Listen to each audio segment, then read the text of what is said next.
In January of this year, I put out a video where I discussed the use of tax-loss harvesting as a tool for accumulating more precious metal. What I showed was a perfectly legal maneuver whereby I took a speculative bet on some stock, which worked out to my advantage.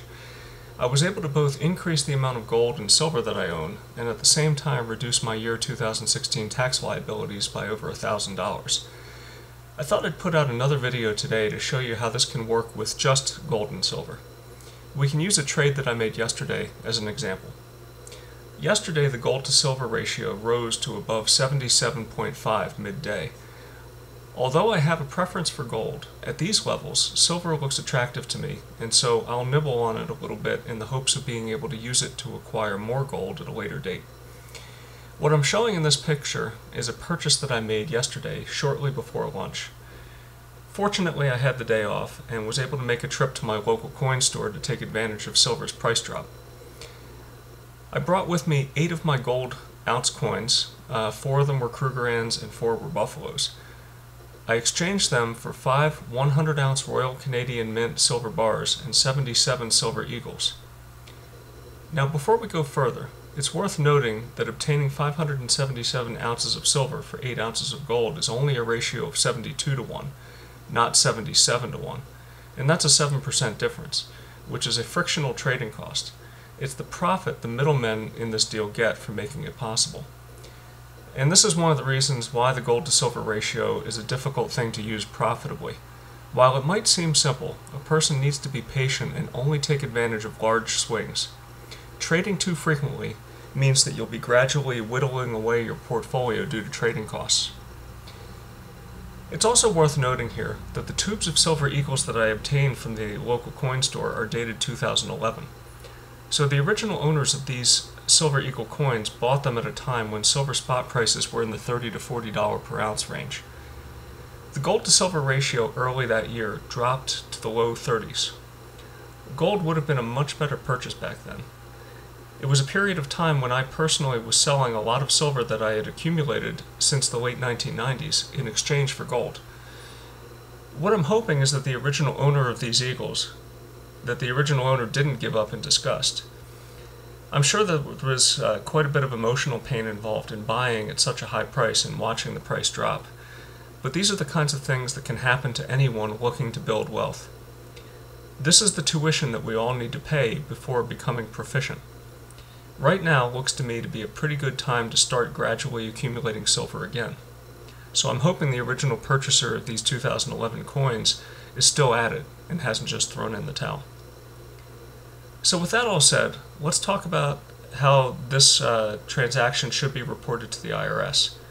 I know that most of you are cringing right now at the mere mention of the IRS, but let's see how we can use Uncle Sam's tax laws to help us get a little wealthier. Here's a summary of the dates each of the 8 gold coins were acquired, as well as my cost. I purchased 4 gold buffaloes in April of 2014 for a total of about $5,500, and 4 Krugerrands earlier this year for a total of about $5,000. Altogether, the coins cost me $10,524. Now, these weren't the only gold coins that I bought over the past few years. These are just the ones that I chose to part with yesterday. These were the only gold coins that I own that are not gold eagles. Mathematically, it would have made more sense for me to have sold 4 of my gold eagles instead of these recently purchased Krugerrands. Mathematically, if I had parted with a few gold eagles, I could have worked it more to my advantage tax-wise. But sometimes a person has to do things for reasons that are not strictly mathematically driven. My goal is to have as large a collection of gold eagle coins as possible heading into retirement. Why do I want a homogeneous collection of gold eagles? Well, it has to do with flexibility. Years from now, when I sell my gold eagle coins, I can pick and choose how I report the transaction. And if you think a little while, you'll understand why. But that's a subject for a different video. I purchased these Krugerrands because I was able to buy them within a hair of spot. And now it's time to call the herd and buy some silver with the express purpose of being able to obtain more gold eagles at some point in the future. It's worth noting the gold to silver ratio at the time that these gold coins were purchased. In 2014, the gold to silver ratio was in the mid-60s, And this is right about where my models tell me that the equilibrium gold to silver ratio should be. But the problem lies in the spread. Silver, as we've discussed in the past, tends to have a high markup, usually in the 10 to 20% range, and sometimes even higher. So I think that although the equilibrium gold to silver ratio is in the mid-60s, it doesn't make much sense to me to buy until the gold to silver ratio is in the high 70s. In fact, this is one of the reasons why I bought the gold Krugerrands earlier this year, even though the gold to silver ratio was in the low 70s. I was able to get them for 1% over spot. Silver at the time had a much higher premium. And I think that this might be changing, because yesterday I bought the bars at about 5% over spot. So we can see that my total cost for these gold coins was $10,524. So how did we actually do on this sale? Let's take a look.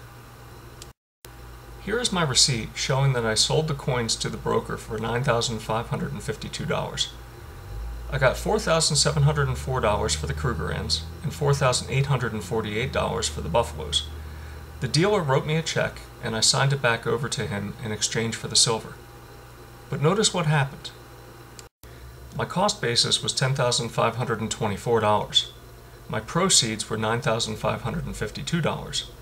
This leaves me with a loss of $972, which I can report to the IRS. Since I'm currently in the 35% tax bracket, this will lighten my taxes this year by $340. But is this really a loss? Let's take a look. Now here's where it really gets interesting. On the left is Uncle Sam's accounting. Uncle Sam likes to look at everything on a dollar basis, as do most people. So from Uncle Sam's perspective, I bought a few collectible items for $10,524 and then sold them later for $9,552. This generated a loss of $972. How awful, most people would exclaim. And Uncle Sam agrees. To assuage my grief, Uncle Sam is going to lighten my tax burden this year. My books look terrible when the dollar is used as my unit of account. But what if my unit of account is silver ounces? Technically, my personal unit of account is gold ounces, but we'll use silver here for illustrative purposes. The important thing to learn here is that your accounting basis matters a great deal. Let's take a look at the transaction from the standpoint of silver ounce accounting.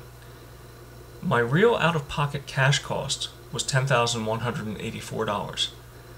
This was the $10,524 that I spent on the coins, minus the $340 tax break that I'm going to get this year against my income.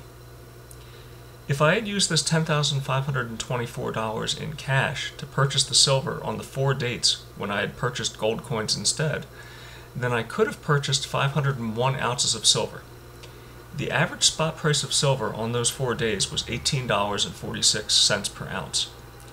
Assuming a 10% retail markup for silver would have made the cost of retail silver $20.31 per ounce. In reality, the retail markup would have been much higher, I think, if I had spread the 4 purchases over these 4 different dates, because the purchases would have been smaller, and small purchases almost always come with a hefty penalty. But let's be generous and assume only a 10% markup on the retail silver. 501 ounces of silver was really the cost basis, because that's what I could have had if I had simply purchased silver instead of gold in the first place. But the profit was 76 ounces of silver. That's because my balance sheet shows an addition of 577 ounces of silver instead of 501. Now what's really interesting is that only 56 of these silver ounces came from playing the gold to silver ratio. The other 20 came courtesy of Uncle Sam. You see, the cost of my silver yesterday was $16.55 per ounce. So when we divide the $340 tax break I get this year on my paper loss by $16.55 per ounce, we get 20 ounces of silver. So you see, accounting conventions are important. Most businesses keep multiple sets of books. One to report to the government using the government's rules, and the other to assess their true financial health. And you can do the same. It's all perfectly legal. You can use this to your advantage to grow your wealth more quickly. You can call it a precious metal subsidy if you wish.